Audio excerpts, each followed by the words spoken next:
दिलकुशा कोठी जो कभी नवाबों का शिकारगाह और आरामगाह हुआ करती थी, आज ये वीरान है, सुनसान है और देखने में किसी भूतिया घर से कम नहीं लगती है।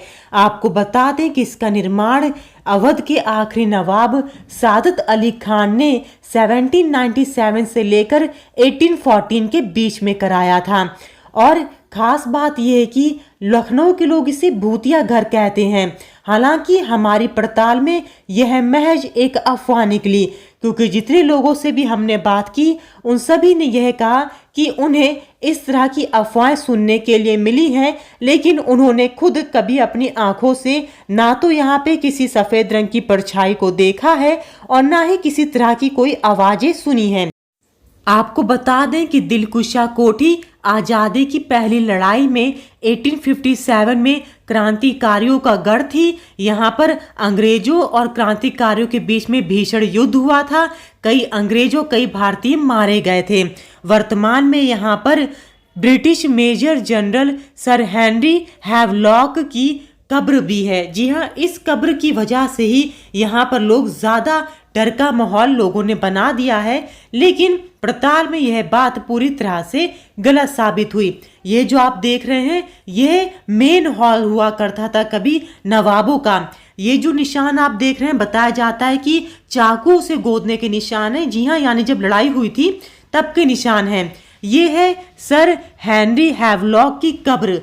बहुत ही अच्छा लग रहा है। तो एक्चुअली कोलकाता से जो लोग आते हैं, बहुत सारे लोग जो बड़ा इमामबाड़ा, छोटा इमामबाड़ा इतना ही देख के चले जाते हैं। तो ये जगह एक फ्रेंड ने सजेस्ट किया था मुझे आने के लिए, और जगह बहुत खूबसूरत से मेंटेन भी है। और ऊपर से ये जो हिस्टोरिकल प्लेस जो है, ये लास्ट नवाब का प्लेस है, ये इंग्लिश लोग जो रहते थे उनका भी प्लेस है। कहीं से भी हॉन्टेड हाउस वाली बात मैंने सुनी नहीं थी, वो मुझे बहुत इंटरेस्टिंग लगा सुन के। दिलकुशा कोठी सन 1800 में सादात अली खान के लिए बनाई गई थी।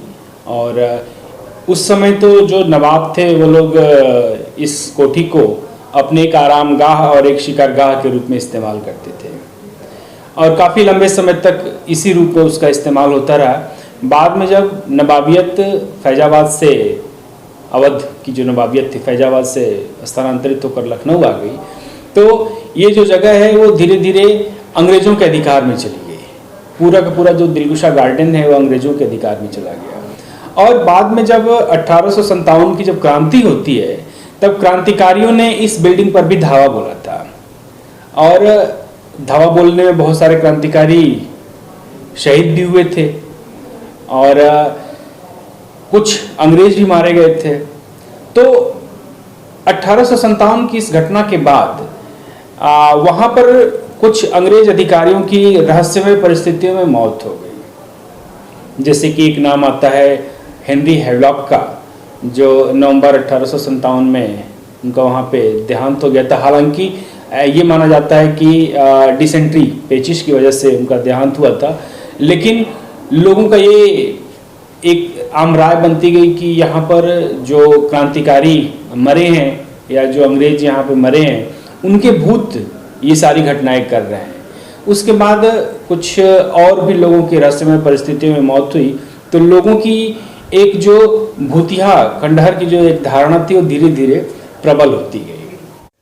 तो सुना आपने, इतिहासकार का भी यही मानना है कि यह महज अफवाह है, लोगों के द्वारा बनाई गई धारणा है। लखनऊ से अंजलि सिंह राजपूत की रिपोर्ट, न्यूज़ 18।